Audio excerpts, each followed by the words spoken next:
നബിതങ്ങളെക്കുറിച്ച് അറിയുക, നബിതങ്ങളുടെ സ്നേഹം കുഞ്ഞുങ്ങളിൽ ഉണ്ടാക്കുക, കുടുംബത്തിൽ ആ സ്നേഹബോധം ഉണ്ടാക്കിയെടുക്കുക, ഇതെല്ലാം നമ്മുടെ ബാധ്യതകളാണ്.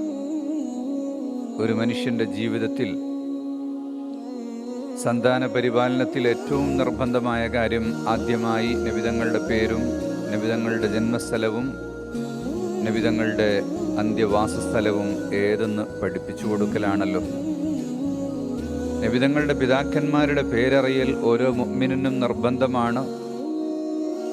നബിതങ്ങളുടെ ഉമ്മയുടെയും പിതാവിൻ്റെയും ഭാര്യമാരുടെയും മക്കളുടെയും പേരറിയൽ അത് ഈമാനിൻ്റെ ഭാഗമാണ്.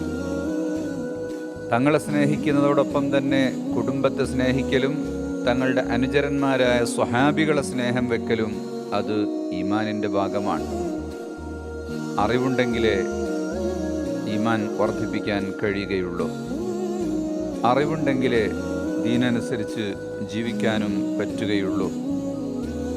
അല്ലിമു ഔലാദക്കും മഹബ്ബത്ത് റസൂലില്ലാഹ്.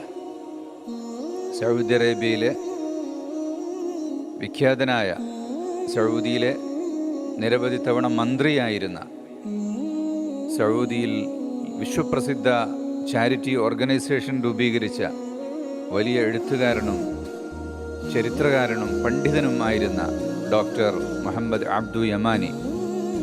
അദ്ദേഹമാണ് ഏറെ വർഷങ്ങൾക്ക് മുമ്പ് തന്നെ ബദറിൻ്റെ ചുമരുകൾ വെള്ളപൂശുകയും ബദറിൻ്റെ ചരിത്രം അവിടെ ഉല്ലേഖനം ചെയ്യുകയും ബദറിൻ്റെ ആ മഖാമിന് മുന്നിൽ ശുഹദാഇൻ്റെ പേര് മാർബിൾ കല്ലിൽ കൊത്തിവെക്കുകയും എല്ലാം ചെയ്ത് പരിഷ്കരണം നടത്തിയത്. ഇപ്പോൾ ഗവൺമെൻറ് അവിടെ കൂടുതലായി ആളുകൾക്ക് സൗകര്യം ചെയ്തുകൊണ്ടിരിക്കുകയാണ്. അദ്ദേഹം എഴുതിയൊരു ഗ്രന്ഥമാണ് അല്ലിമു ഔലാദക്കും മഹബ്ബത്ത് റസൂലില്ലാഹ്. നിങ്ങളുടെ കുഞ്ഞുങ്ങൾക്ക് മഹബ്ബത്തുർ റസൂൽ പഠിപ്പിച്ചു കൊടുക്കൂ, എങ്കിൽ അവർ വഴിതെറ്റുകയില്ല. എല്ലാവരുടെയും ആശങ്കയാണ്, മക്കളെ പിടിച്ച വഴിക്ക് കിട്ടുന്നില്ല, നാം ഉദ്ദേശിച്ച സ്ഥലത്തേക്ക് മക്കൾ വരുന്നില്ല.